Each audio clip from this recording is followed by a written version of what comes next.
Di Casso here. I hope you're well and I hope you're managing to keep safe and find plenty to do at home. For this week's video, I want to discuss something that affects a lot of people, and it certainly affects me from time to time. So it's those dreaded words, so let's go round the room. How many of you can relate to this? Your heart starts to pound, you feel yourself sweating, you feel yourself going red. It's those dreaded words that you just, you put the fear into you. So there's also classroom situations. When I was at high school, we used to have a subject where we'd have to, discuss a topic, and then he'd pick people at random to share their opinions and their views, and I used to dread that so much because I never knew what to say. And then more recently, I've been on a couple of seminars now with one of my mentors that I've followed for ages. And on both occasions, we've had to split up into groups of 3, go and find, 2 other members, and then speak to the other 2 people in the group about, who you were, your story, and what have you. So I don't know why I get so wound up with that situation, because I always enjoy that. I always think, oh wow, that was such a great experience.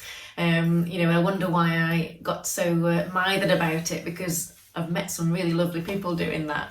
And these things are never as bad as we make out in our minds, are they? They're always so much easier when you actually go and do them.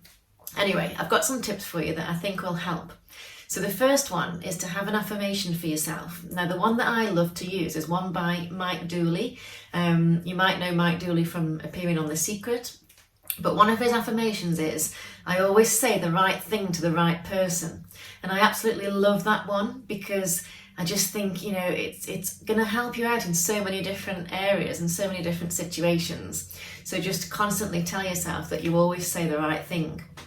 The second thing is to just take some deep breaths. This is one that I use a lot in lots of different areas, but just to get relaxed and just take deep breaths, and everything is easier once you've slowed the pace, and started to actually properly breathe, because there's nothing worse than just trying to get all these words out without taking a breath either.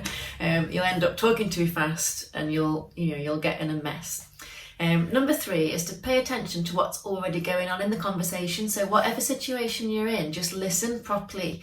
If it's other people going around the room introducing themselves, just listen, to their story and be, interested in what's going on. And you'll find it easy. You'll find it more naturally when it comes to your turn. Number 4 is to volunteer to go first. If you have a chance, then just put your hand up and say, yes, I'll go first. It gets it out of the way, you'll feel better, and then you can enjoy, listening to everybody else afterwards. Number 5 is to practice in smaller situations. So for example, there's a lot of Zoom meetings going on at the moment, especially, due to the nature of what we're going through at the moment. Everything's online now, online meetings. So in a Zoom situation, I will find if it's a large amount of people on there, it doesn't make any difference. You're sitting in your own home. I don't know why it makes a difference, but if there's a large amount of people on the Zoom, I'll find myself being really quiet and just, absorbing it all, but just listening to what's going on and not really contributing.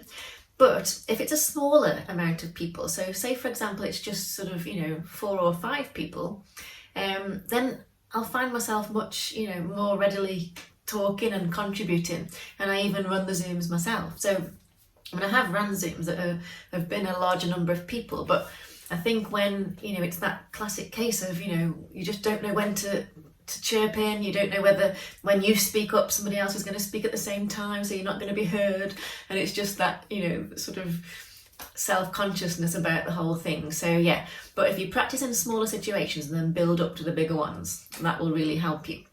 The last thing is to refer to your nervousness as being adrenalized instead of nervous. So this is a tip I got from Paul McGee, author of Sumo.